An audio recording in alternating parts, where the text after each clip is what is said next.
The first thing I remember was the sound of cocoa pods tapping together, though no hands touched them. The night air in the Ashanti forest hung wet and heavy, yet a chill pressed between my shoulder blades. Our carbide lamp hissed and dimmed. Above us, where the great silk cotton limbs tangled the moonlight, something shifted its weight, and the branches bowed as though bearing a man made of iron. Men have asked me to recount this, to set it down as I saw it, and so I speak plainly. If this tale holds your attention, lend the expedition your favor with a sign and share your own thoughts beneath. Others must weigh what we endured. It began 3 weeks earlier, on the 9th of May 1915, when we left Obuasi for the interior to survey new cocoa plots for the firm. I served then as clerk to Mr. Harrington, an English agent whose spectacles forever slipped down his nose and who trusted more in balances and ledgers than in any spirit tale. With us walked Kojo, a seasoned headman from Dunkwa, and young Mensa, not yet 20, quick with laughter and a fine hand for the machete. We had 20 labourers, canvas tents, a Brunton compass, a box camera, and a field journal bound in red cloth that now lies locked in my drawer. The rains had not yet broken, and the forest steamed under the sun. Cocoa leaves flashed dark and glossy above the dappled shade, and the earth smelled rich with rot and promise. Each evening by the cook fire, we shared tobacco, passing Kojo's clay pipe. Mensa spoke of his young wife in Cape Coast, who was expecting their first child in August, and showed us the small brass bracelet he planned for the baby. Harrington, in turn, would speak of Kent, of hedgerows, and a grey sea that I could scarcely picture. We were men with burdens and hopes, not characters in a story of ghosts.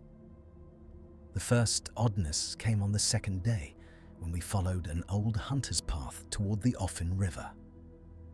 I was taking bearings, noting trees marked for felling, when I saw a set of prints in the damp loam beside the trail. They resembled the heel and toes of a man walking barefoot, yet each was the length of my forearm, and the space between them was near twice the stride of our tallest labourer. The impressions deepened toward the tree line and then ceased abruptly where the undergrowth began. I called Harrington to see. He pushed his spectacles up, knelt stiffly, and pressed a finger into the edge of a print. Old elephant hole, distorted by the rain, he decided briskly. Or some mischief by the men. Mark the place and let us proceed. Kojo said nothing, though his eyes lingered on the trees. Later that night, as we chewed dried fish and plantain by the lantern, I teased the labourers for leaving giant tracks to frighten the white man. They only looked at one another. At length, Kojo said quietly, "Those are not the steps of any beast that carries meat on its feet." Then he changed the subject to the price of cola in Kumasi. Had I understood the weight in his voice, I might have urged a return even then.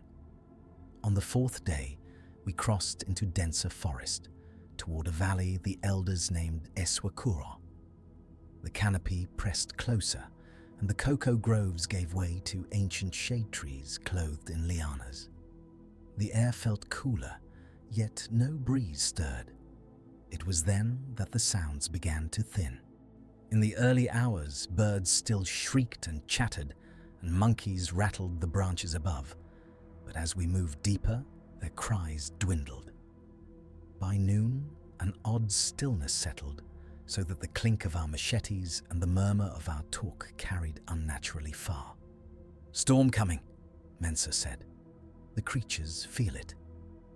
We looked up, but the sky, where it appeared in broken shards, shone a clear, washed blue. That night, the silence grew so complete that even the crackle of our fire seemed muffled. One by one, the men fell quiet. Kojo walked the perimeter twice, then a third time, lantern held low. When I asked if he feared raiders, he replied simply, "The forest listens. When it listens, a man should listen also." I slept poorly.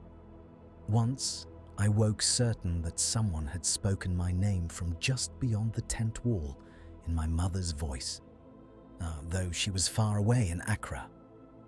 I thrust my head into the humid dark, but saw only the faint glow of the embers and Harrington's boots propped neatly by the entry. The next morning, I told myself I had dreamed it. It was easier to attribute the unease to heat and fatigue than to accept the notion of a human voice where no human stood. Evidence mounted nevertheless. On the 7th day, we came upon a cocoa stand abandoned years before, its trees choked with creepers. The old storage shed still rose, half swallowed by vines. We meant to salvage any tools or sacks left within. Harrington insisted on a record for the company. We found the door torn from its hinges, not rotted but snapped clean along the grain, as though twisted by enormous hands. Inside, sacks lay shredded, their remnants hanging in long, ragged tongues. A line of deep gouges raked the interior walls at a height no man in our party could have reached without a ladder. They scored straight through the boards, dank and furred with mold. "Leopard," one of the labourers muttered. "No cat does this," Kojo answered. Harrington tapped his pen against his notebook. "Someone wished to keep others away, that is all. We see such tricks everywhere that superstition thrives." Yet the men grew restless, and that night they clustered their hammocks close to the fire. I heard Mensa whisper a prayer infante before he slept. Around the 10th day the air changed. We would march from a belt of sticky heat into a sudden pocket of cold so sharp that perspiration chilled on the skin. These patches lay not in the shade by streams, but in hollows where nothing remarkable met the eye. Passing through, I felt an odd pressure in the ears, like descending a hill too swiftly. Kojo took to marking such spots with cuts in the bark, though he did not say why. It was in one of those cold pockets that the smell came. We had halted to rest, the men dropping their loads with grateful sighs, when a rank odour slid over us, heavy and sweet, like meat kept too long under damp cloth, yet mixed with something animal, musky and old.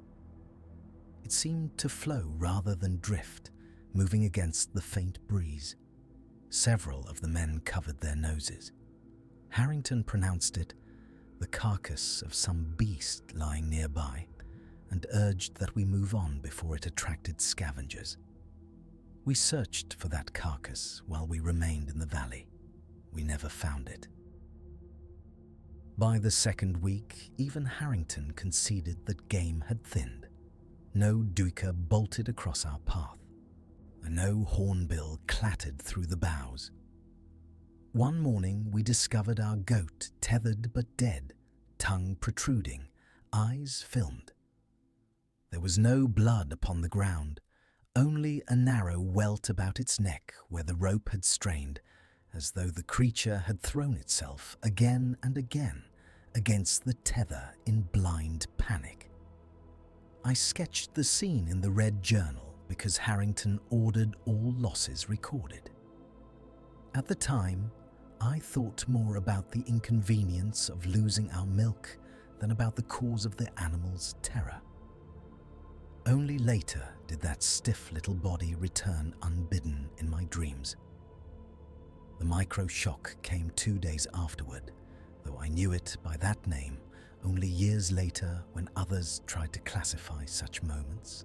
We were measuring a line of trees near a low ridge, the men spaced out, their voices drifting. I raised the camera to capture the stand for the company records. As I pressed the shutter, a sound rang out from the ridge behind us. It was my own voice, clear and impatient, calling, "Mensa, hurry yourself, man." I had said those very words an hour earlier. Now they came again, repeated with my intonations precisely, yet stretched in a faint, rasping echo, as though spoken through a hollow trunk. Every man froze. Mensa stared at me, hand trembling upon his machete. "I did not speak," I said. The forest answered with a soft chuckle in that same weakened version of my tone, then fell utterly still. Harrington cursed nervously about natives practicing some trick with reeds. Kojos' expression did not change, but afterwards he ordered that no man should answer if the forest called his name, no matter whose voice it used. The laborers obeyed. We pretended that this was to discourage jesting, yet none of us sought to test the rule. From that day, the sense of being watched grew upon us like an additional weight in our packs. The men began to mutter of Sasabonsam, the forest giant spoken of in Ashanti tales, with iron hooks for feet, who hung from the trees and preyed upon hunters who strayed. Harrington scoffed openly. I told myself that stories rose naturally wherever danger gathered. Yet I found my steps quickening whenever we passed beneath a massive branch that arched low over the trail, as if something waited above, patient as rot. The direct signs followed. One evening near the Ofin, as we prepared our camp, we discovered that 2 of our canvas packs, which had been lashed to a sapling, now hung 10 feet above our reach. The rope looped neatly over a limb no man could have climbed without leaving marks.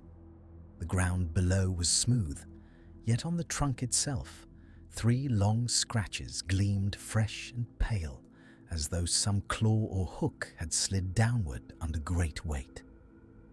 "Some boy is playing tricks," Harrington insisted, though his face had paled. He ordered that the packs be cut down. Kojo would not permit the men to sleep beneath that tree.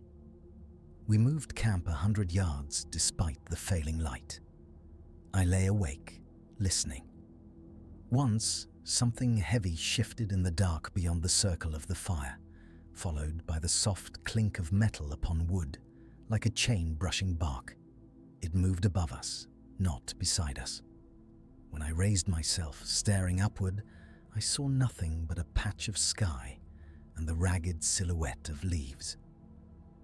So matters stood until the night of our peak encounter, which has troubled my sleep for more than 20 years. We had reached the heart of Eswakura, a basin ringed by hills and crowded with stand after stand of old cocoa. Harrington burned with satisfaction. "The firm will be delighted," he said. This valley alone would justify the entire venture. Kojo watched the encircling slopes in silence. Storm clouds gathered that afternoon at last, bruising the sky. We hurried to erect our tents among 3 great silk cotton trees whose roots knotted like sleeping serpents. Rain began with a suddenness that stunned, a roaring sheet that blotted out the forest. Our canvas sagged, and we huddled beneath, the air thick and steamy. In the midst of that din, a different sound threaded through, low but distinct. It was a slow, deliberate creak, like an immense branch bowing under fresh weight. Then another, and from a tree just beyond the first, though no wind moved. The men fell quiet, straining to listen over the downpour. The creaking ceased. I told myself that the rain had swollen some old limb that now adjusted itself. The storm abated near midnight. The air cooled sharply until our breaths smoked faintly. Mist coiled between the roots. Harrington proposed that we check the tents and turn in. Kojo insisted on one more circuit. Mensa and I took lamps and followed. We had not gone 20 paces from the central fire when the smell descended upon us. That same rank mixture of rot and animal musk, yet stronger now, almost thick enough to taste. It seemed to fall from above, pressing upon the crown of the head. My scalp prickled. "Back to the fire," Kojo said. His words came too late. A sound reached us then, just beyond the limit of the lamplight. It was the faint rasp of something dragging lightly along bark, high in the branches, followed by a soft, wet click, click, click, like hooks touching wood in rhythm with breath. Mensa raised his lamp. The flame guttered as though struck by a wind from above, though the leaves about us hung still. For an instant the light flared, casting yellow upon the nearest silk cotton trunk. There, perhaps 20 feet overhead, I saw a shape that even now I can sketch in my mind with painful clarity. 2 long legs, thin as saplings yet knotted with sinew, hung down from the darkness. Where ankles should have been, there curved outward a pair of iron hooks, black and gleaming with wet. They pierced the bark with a pressure that made the wood creak. The body to which they joined remained mostly concealed among the leaves, but I glimpsed a suggestion of a torso plated with something that might have been matted hair or overlapping scales. As the hooks bit deeper, the entire tree trembled, though the surrounding forest stood motionless. The lamp dimmed again. In that failing light an arm descended, longer than a man is tall, jointed strangely, its fingers trailing rope-like strands that brushed the soil without weight. At the tip of one strand, a rusted ring glinted, carrying what might have been an old brass charm, the kind a farmer might hang in his field. How had it come there? Mensa gasped. The sound seemed to draw the thing's attention. From above, between the branches, 2 points of dull red opened, like coals shielded by damp ash. They watched us, not with animal curiosity, but with a slow, measuring regard. I felt the weight of that gaze upon my chest, as if my ribs restrained it only with effort. "Do not run," Kojo whispered. "Do not show your back." We stepped backward, 1 pace, then another, our boots catching on roots, yet somehow keeping us upright. The arm withdrew a little, raising those dragging strands. I heard a noise then that brought me near to collapse. It was my mother's voice again, also perfectly an imitation that I could find no seam between them. "Kwaku," it called from the darkness above, tender and reproving at once. "Why do you walk in the forest at night?" I know the wisdom of Kojo's rules saved my life. Every nerve in me strained to answer, to look up and reply as a child. Instead, I bit my tongue until I tasted blood and continued to move backward. The hooks shifted, twisting in the wood with a grinding sound. One tore free, showering splinters. For an instant, the full length of that limb hung before us, impossibly long, ending at a stump darker than the night about it, its metal curve shining wet where the sap had flowed. We reached the circle of the fire. Heat lapped at our backs. The thing did not follow into the light. Instead, the branches above our outer tents shook once, twice, in heavy, deliberate motions, and then grew still. The smell lifted. In its wake, the forest seemed to exhale. Crickets resumed their hidden chorus. A night bird called 3 times, sharp and thin. No man slept. At dawn, we found marks upon the silk cotton where the hooks had bitten. The wounds in the bark were deep and smooth, too narrow for any axe. Higher up, beyond any ladder, hung 3 objects on those dragging strands we had seen. A torn strip of canvas for the brass bracelet Mensa had shown us by the fire, and a wooden cocoa pod charm such as farmers tie in their trees for blessing. They swayed, though no breeze blew. We broke camp within the hour. Harrington did not give the order, the men simply began to fold the tents, their faces set. No one spoke of Sasabonsam. We spoke only of the road, of Kumasi, of markets and wives and beer. Yet as we wound back along our own trail, we found our old markers altered. Some had been stripped from trees that bore the fresh scars of hooks. At one place, the great footprints appeared again beside our path, 4 in a row, each as deep as a bucket, the last half concealed by a tangle of roots, as though their maker had stepped into the trunk itself and vanished. The journey out taxed us more than the journey in. Men woke screaming from dreams, insisting a voice had called from the leaves. Twice we felt those sudden pockets of cold, though we had thought to avoid that valley. Once, near dusk, a huge shadow crossed the path ahead of us without sound, though not a leaf moved. Harrington dropped his compass. When he stooped to retrieve it, his hands shook so that he could scarcely refasten the case. We reached Obuasi on the 29th of May, mud-streaked and hollow-eyed. Harrington dictated a report to the firm that spoke of promising cocoa stands, of difficulties with labour, of the unfortunate loss of 1 goat and certain supplies to unforeseen accidents. He recorded nothing of hooks or voices. When I asked why, he replied, "Because men of business do not wish to read madness in their ledgers, Mr. Mensa. Are you yourself eager to bear that mark?" Kojo returned to Dunkwa and refused further work in that valley. Mensa's child was born in August, a boy.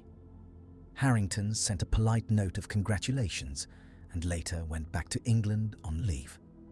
I never saw him again. In the months that followed, others visited Iswakura under company orders. Their reports mentioned difficulties with labourers and a mysterious reluctance among local farmers to guide them, but spoke of no calamity. Perhaps the thing we had seen chose not to show itself to them. Or perhaps they, like Harrington, chose silence. I wrote my own account in the red journal, as full as memory allowed, and locked it away. Officially, I remained a clerk who had spent 3 uneventful weeks in the Ashanti forest. Privately, I knew that something watched from those ancient trees, a something neither man nor beast that wore our voices and our trinkets as a fisherman might hang lures from his line. Years passed. I worked in offices under ceilings that did not sway in the wind, among ledgers that balanced neatly. Yet Esuakura followed me. Once, in 1923, I heard my mother call my name from a crowd in the Accra market, though she had died the previous year. I turned, heart thudding, to see only strangers. For a moment, the press of bodies around me seemed like trunks, and the awnings overhead like leaves blotting the sun. Another time, in 1927, I met Mensa by chance at the railway station in Kumasi. He had grown stouter, his son now a lively boy of 12 who clutched his father's hand. We spoke of business, of school fees, of the rumour of war in Europe. Neither of us mentioned Eswakura until the train whistle sounded, and his boy ran ahead to peer down the track. Mensa leaned close. "Sometimes," he murmured, eyes fixed on his child. "When the boy sleeps, he talks in my voice, not his own. He speaks of the forest, of cold air and hanging things. My wife says it is only dream. Perhaps she is right." Then he straightened, smiled stiffly, and went to join his family. I have tried, more than once, to find that valley again upon a map. The lines of river and hill shift in my mind. Others claim that Eswakura lies here or there, but when I compare their sketches to my memory, something eludes me, as if the forest itself had folded around that basin and withdrawn it. In 1930, when the firm asked if I would oversee a new survey toward the Ofin, I declined with some feeble excuse of health. Another clerk went in my place. He returned with stories only of snakes and fever. When I asked whether he had heard any strange voices or seen unusual marks in the trees, he laughed and said I had spent too long over my ink bottle. I do not argue. What proof can I offer that would satisfy a man who did not stand beneath those hooks and hear his own tongue thrown back at him from the dark? A photograph of a wounded tree? A bracelet swaying where no hand could hang it? Such things are easily dismissed. So I live with my portion of knowledge, neither complete nor entirely bearable. I wake sometimes in the small hours to a silence that feels too deep, and I lie still, listening for the faint drag of metal on wood above the corrugated iron roof. When a child in the street calls another's name, and the sound carries oddly, I stretched and thinned among the houses. The hairs upon my arms rise before I master myself. Yet, I have come slowly to accept that some matters in this world refuse to be pinned like butterflies upon a scholar's board. The Ashanti speak of Sasabonsam with respect, not as a monster, but as a fact of the forest, no more to be debated than the rain. I, who once believed only in ledgers and measured lines, now understand why they keep certain groves untouched, why they step wide around trees whose branches grow too low. I shall not ask you to believe every word. I shall only leave you with this. Somewhere in the interior, in a valley where the cocoa grows thick and the animals walk wide, there stands a silk cotton tree with two smooth wounds in its bark, spaced like the eyes of a very tall man, and beneath it lies a single rusted hook sunk half an inch into the earth.